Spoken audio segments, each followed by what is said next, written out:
Hi, my name's Hannah. You may know me from my Armstrong's YouTube channel. I am his girlfriend. I am the brains of the business. The air in the workshop is thick with the smell of grinding metal and 99-octane fuel. But today, something feels different. Matt Armstrong stands frozen, camera rolling, staring at a garage door that's about to reveal a secret he wasn't prepared for. He thought he was the only one with a plan this year, but the silhouette under the silk cover tells a different story. The master just got served, and the student is girlfriend. She's officially taken over. Since day one, the hierarchy in the Armstrong workshop was as solid as a roll cage. Matt was a visionary with the angle grinder, and Hannah was a supportive partner, often seen rolling her eyes at the latest financial disaster Matt had dragged home on a trailer. But while Matt was busy chasing the high of another unfixable salvage, a quiet transformation was happening in the shadows of the garage. It started with small things, Hannah helping to bleed brakes or holding a flashlight, but she was taking notes. Fast forward to the moment that stopped the shop in its tracks. Hannah's a secret build. Matt's entire identity was built on being the sole provider of automotive miracles. He was the one who saved the Audi TT, the one who resurrected the Bentley, the one who built the unbuildable hypercars. He was so comfortable in his role as the master that he didn't notice the tarp-covered shape in the corner of the workshop growing more refined every day. He assumed Hannah was just helping with the business, managing the merch, filming B-roll. He didn't realize she was building a rival empire, both mechanically and digitally. The moment of truth wasn't a shouting match or a legal battle. It was a pure, cold mechanical flex. While Matt was struggling with a flooded supercar engine that refused to turn over, Hannah finally pulled the cover off her own project. It wasn't a girlfriend car painted in pastel colors. It was a masterpiece of engineering that defied Matt's chaotic bash it till it fits philosophy. It was clean, precise, and most importantly, it worked. When she fired up the engine, the roar didn't just rattle the workshop windows. It rattled Matt's ego. He stood there with grease on his face and a broken sensor in his hand, looking at a car that was objectively better built than his current project. This was the moment the limelight shifted. The camera, which usually followed Matt's every move, began to pivot. The comment section, once filled with fans asking when is the next Matt build, started asking can we see more of Hannah's engine swap. The viewer retention spikes weren't happening during Matt's technical explanations anymore. They were happening when Hannah took the wheel. She had successfully hijacked the narrative.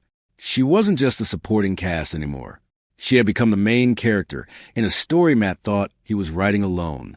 For a guy like Matt, who thrives on being the one to beat the odds, being beaten by his own apprentice in his own shop was a reality check he wasn't ready for. He had spent years teaching her the ropes, giving her the tools, encouraging her to get stuck in, never imagining that she would actually surpass him. The revenge was sweet because it was earned. She didn't just steal the spotlight. She built a better light. She proved that while Matt was a king of salvage, she was the queen of the finished product.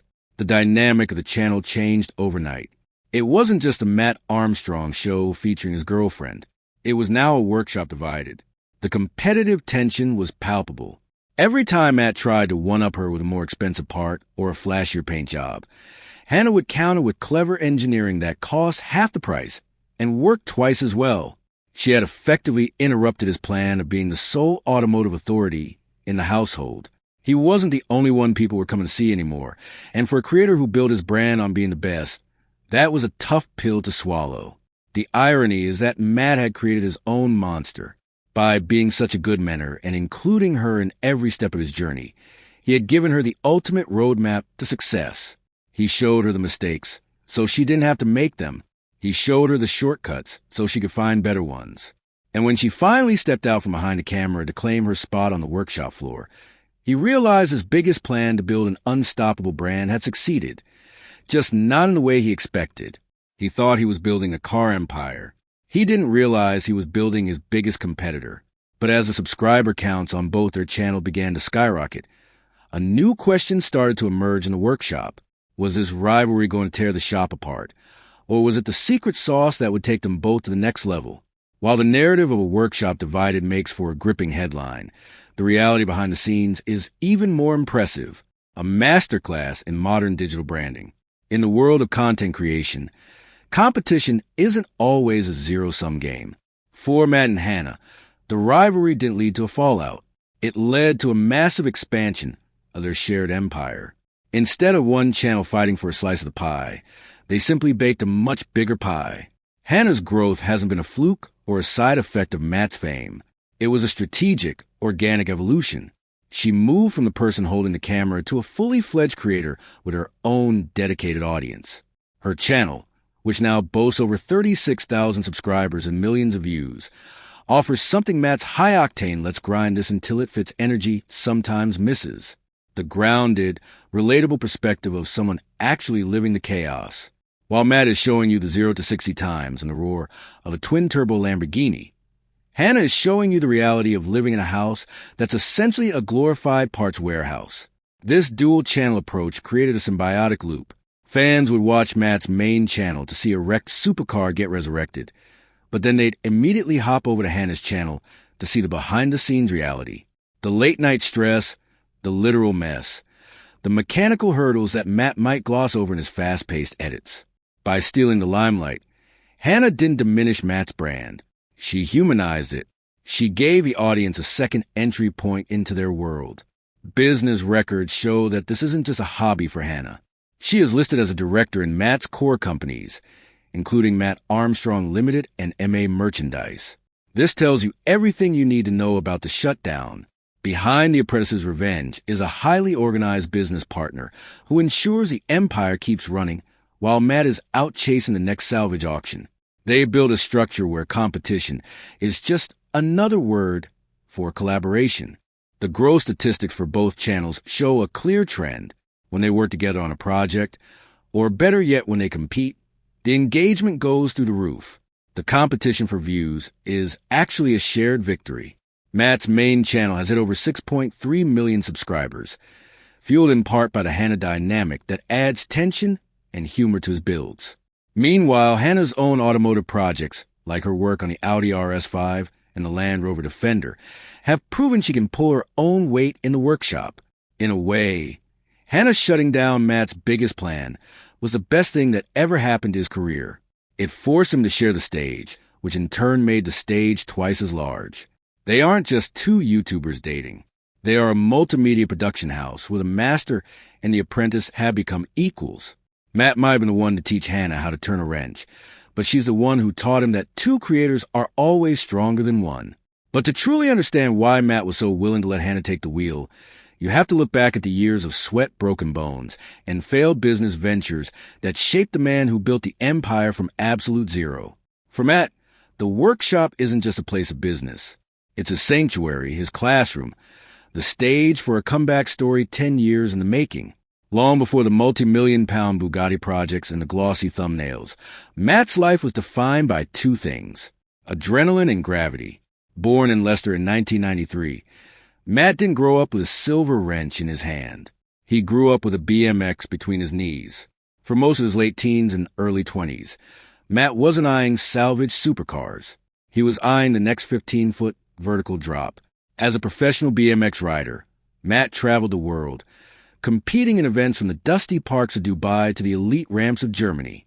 This period of his life was the ultimate training ground for what would become his YouTube superpower, his tolerance for risk. In BMX, if you hesitate, you crash. If you don't commit to the trick, you end up in a hospital bed.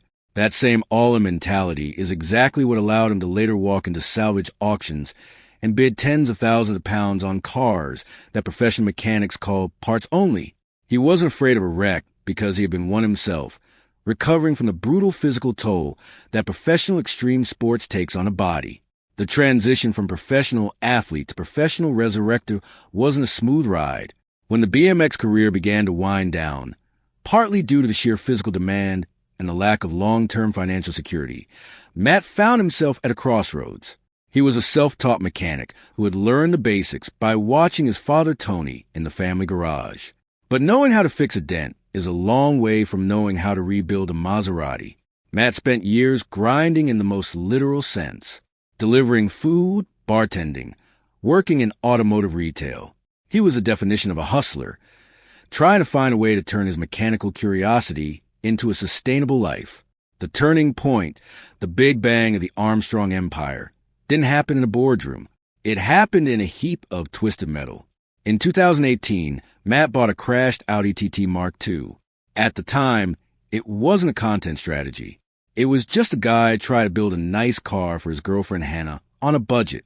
But as he started filming the process on his old BMX channel, something strange happened. People stopped asking for tail whips and started asking about torque specs. They were hooked on the honesty of the build. Matt wasn't pretending to be a master technician. He was a guy in a driveway with a basic set of tools, a lot of grit, and a camera. That Audi TT was a catalyst that changed everything. It proved that there was a massive underserved audience of people who didn't want to see a car being polished in clean room. They wanted to see it being saved from the crusher. Matt realized that the salvage niche was the ultimate storytelling engine. Every car had a tragedy, and he was the one writing the happy ending. He pivoted his entire brand, moving away from the ramps and into the scrapyards. He began investing every penny he made from his side jobs into the next unfixable wreck.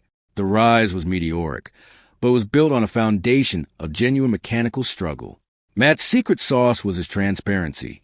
If he snapped a bolt, he showed it. If he spent 5,000 pounds on a part that didn't fit, he showed the frustration. This vulnerability made his eventual success feel like a win for the viewers too.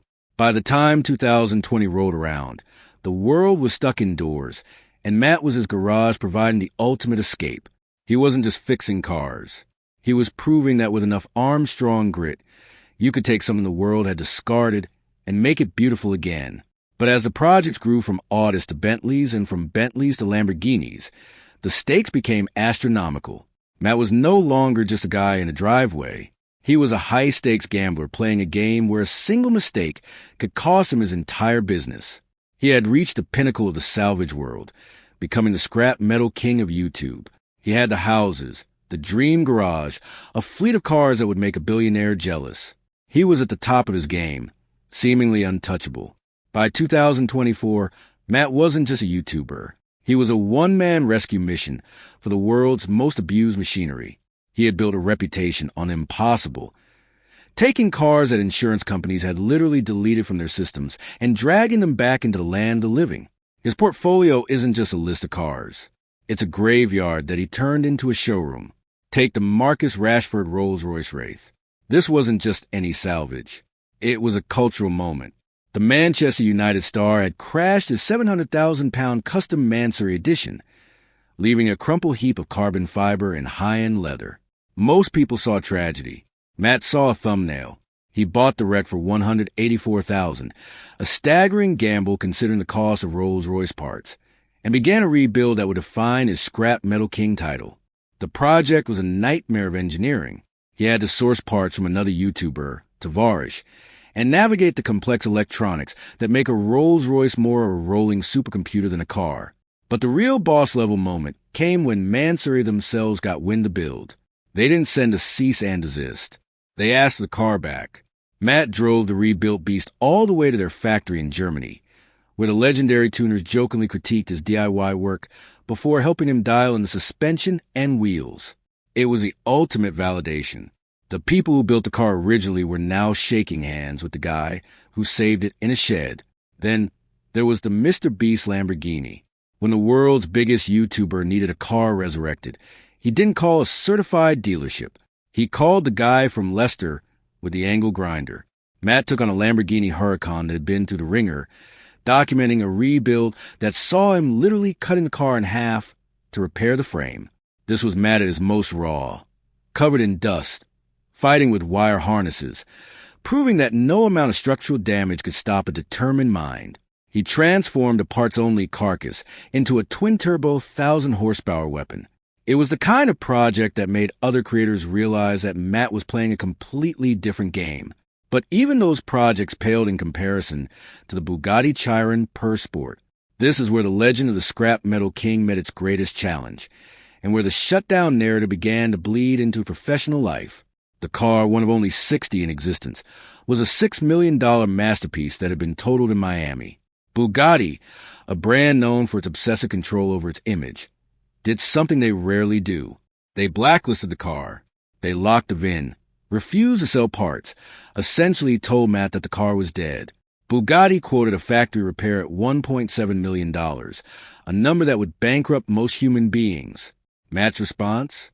He flew to Miami anyway. He poked, prodded, and began a guerrilla rebuild that involved 3D printing custom parts and TIG welding components that Bugatti insisted could only be replaced. This wasn't just a car build. It was a war against the authorized dealer monopoly. He was fighting for the right to repair on a global stage. The Chiron became a symbol of his defiance.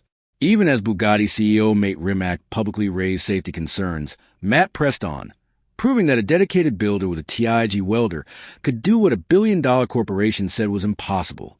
His success with the Ferrari 296 GTB and the 812 Superfast further solidified his reign.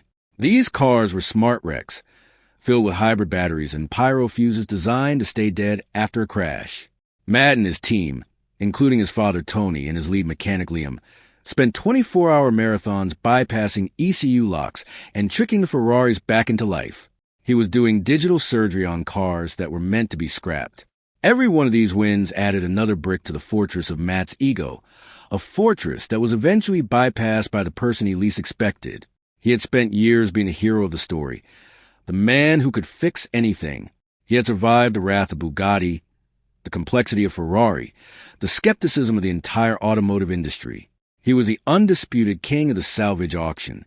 But as the piles of scrap carbon fiber grew higher and the views climbed into the hundreds of millions, Matt made one critical mistake. He forgot that he wasn't the only one learning how to turn a wreck into a masterpiece. In the digital coliseum, the audience isn't just watching a repair. They're the judge, jury, and sometimes the executioner. The public response to Matt's recent trajectory and Hannah's increasing prominence has revealed a community that is deeply divided between pure entertainment and engineering ethics. On one side of the digital fence, you have the diehard Armstrong army. To these millions of subscribers, Matt is a working-class hero who has democratized hypercar ownership. They see his move toward more extreme salvages, like the Bugatti Chiron Pur Sport, as a refreshing middle finger to the quiet wealth and gatekeeping nature of elite car brands. For this faction, Hannah's growing role is a vital part of the channel's evolution. They don't see her running him down as a negative. They see it as a necessary grounding force. Many fans have praised the shift toward a power couple dynamic, noting that Hannah's more meticulous approach to projects, like her solo work on a Land Rover Defender, provides a perfect contrast to Matt's bash-it-till-it-fits energy. However, as Matt's project has scaled from Audi TTs to blacklisted Bugattis, a vocal group of critics and purists has emerged. On platforms like Reddit, the conversation has taken a sharper tone, with some users comparing Matt's high-risk repairs to the ill-fated OceanGate expedition. These critics argue that ignoring manufacturer warnings about carbon fiber structural integrity isn't just content, it's dangerous hubris. They question whether the public should be celebrating creators who put structurally compromised 250 miles per hour vehicles back on the road for the sake of clicks. For these skeptics, the idea of Hannah shutting down one of Matt's more reckless plans isn't a clickbait plot point. It's a desperate hope for a safety intervention. Adding to the friction is a growing sentiment that Matt has become too commercial. Some long-term viewers have expressed nostalgia for his early honest content, criticizing the tone-deaf shift toward flexing multi-million-pound houses and custom-built garages, while the average UK viewer is struggling with the cost of living. The comment sections, once filled with genuine mechanical advice, are now frequently dismissed by critics as being full of unconditional praise regardless of the build quality. While Matt represents a boundary-pushing and occasionally polarizing ambition of the brand, Hannah is often seen as a relatable partner who still finds the chaos absurd. Her channel, focusing more on the real side of their lives, has garnered its own loyal following from people who find Matt's main channel antics slightly too polished or profit-driven. Whether the public is cheering for her to take the lead or begging her to act as a shop safety officer, one thing is clear. The audience is no longer just watching Matt Armstrong. They are watching a partnership where the apprentice might just be the most respected person in the building. But as the fans debate the safety and ethics of these builds, a much more technical war is brewing. Not in the comment section, but in the car's very code. While the public was busy dissecting the workshop drama, Matt Armstrong was hitting a much more literal wall. The biggest plan of 2026 wasn't just to fix another car. It was to prove that you can truly own a modern hypercar. In the past, a mechanic with enough grit and a welder could fix anything. Today, as Matt discovered with his Ferrari 296 GTB and the Bugatti Chiron, the most powerful tool in the shop isn't a spanner. It's a laptop. The shutdown Matt faced wasn't just from Hannah. It was from the manufacturers themselves. Ferrari and Bugatti have led a quiet war against independent builders by implementing VIN locks and software kill switches. When Matt finished mechanical repair on his Ferrari 296, the car was effectively a $300,000 paperweight. Despite the hardware being perfect, the dashboard flashed a hybrid system failure, a software lockout that can often only be cleared by a factory-authorized dealer.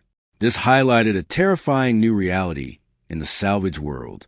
You can buy the metal, but you don't necessarily own the permission to start the engine.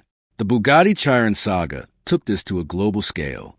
Bugatti CEO Mate Rimac publicly challenged Matt's rebuild, claiming that splitting the Chiron chassis required proprietary equipment found in only 2 facilities worldwide. Matt's response, using a trash can trolley and a basic set of tools to successfully split the car, became a viral symbol of the right to repair movement. It stripped away the myth of impossible factory engineering, showing that while these cars are complex, they still follow the basic principles of physics. However, the victory was bittersweet. Bugatti's refusal to sell parts or support the build left Matt in a legal and technical gray area, forcing him to turn to 3D printing and custom fabrication just to keep the project alive. This struggle has turned Matt into an accidental advocate. By documenting the dealer-only resets and encrypted battery management systems, he has exposed a trend of manufacturers shifting from selling a product to selling a service agreement. The question for the 2026 car community has become this: if everything must be connected for ignition approval, does the owner truly control the vehicle? The question hanging in the Leicester air isn't about what Matt has already built. It's about where the trajectory of the scrap metal king goes from here. In 2026, Matt Armstrong is no longer just a YouTuber. He has become a brand that transcends a platform. But as every builder knows, the higher you stack the bricks, the more stable the foundation needs to be. For Matt and Hannah, the future isn't just about bigger turbos and more expensive wrecks. It's about a total evolution of the automotive media landscape. The most immediate shift in the Armstrong future is a transition from DIY salvage to bespoke engineering. We are already seeing the early stages of this transition. Matt is moving away from simply fixing cars to original factory specifications and moving toward creating Armstrong editions. This involves taking a total loss, something the manufacturer has abandoned, and re-engineering it with modern technology, custom wide-body kits, and performance maps that the original factories would never dare to release. By 2027, it's highly likely we will see a dedicated MA performance facility, a place where salvage supercars aren't just repaired but reimagined. This would turn his biggest plan into a legitimate boutique car brand, effectively making him the Mansory of the salvage world. The future of the channel is clearly a dual narrative. We are looking at a top gear for the digital age, but instead of 3 middle-aged men bickering, it's a high-stakes power couple competing for the better build. Hannah's channel is projected to hit the 1 million subscriber milestone shortly, and the synergy between their 2 audiences creates a content loop that is bulletproof. While Matt handles a high-octane, high-risk main event builds, Hannah is carving out a niche in luster and logic, focusing on the aesthetic restoration and the intricate clean engineering that Matt's just Senate style often overlooks. Their future is a shared screen where the student is no longer an apprentice, but a co-CEO of a multi-channel network. Expansion is also moving beyond the borders of the UK. With the success of the Miami Bugatti build and his growing relationships with US-based creators like Tavarish and Ed Balian from Wiki, a permanent Armstrong USA hub seems inevitable. The American salvage market is a gold mine of flooded supercars and parts-only exotics that aren't subject to the same strict category restrictions found in the UK. By establishing a base in Florida or California, Matt can tap into a global supply chain of wrecks, essentially becoming a transatlantic rescue service for the world's most expensive metal. However, the most profound part of Matt's future legacy might be his role as a disruptor. As he continues to fight the right to repair battle, he is inadvertently becoming the face of a movement. The future of his career likely involves a more political or advocacy-based role, perhaps even launching a dedicated platform or software suite that helps independent mechanics bypass the digital locks of major manufacturers. He isn't just fixing cars anymore. He's fixing a broken system of ownership. Armstrong's career won't be defined by the cars he sold or the views he racked up. It will be defined by the fact that he took the impossible and made it a Tuesday afternoon project, whether he's being shut down by Hannah's superior engineering or by a Ferrari legal threat.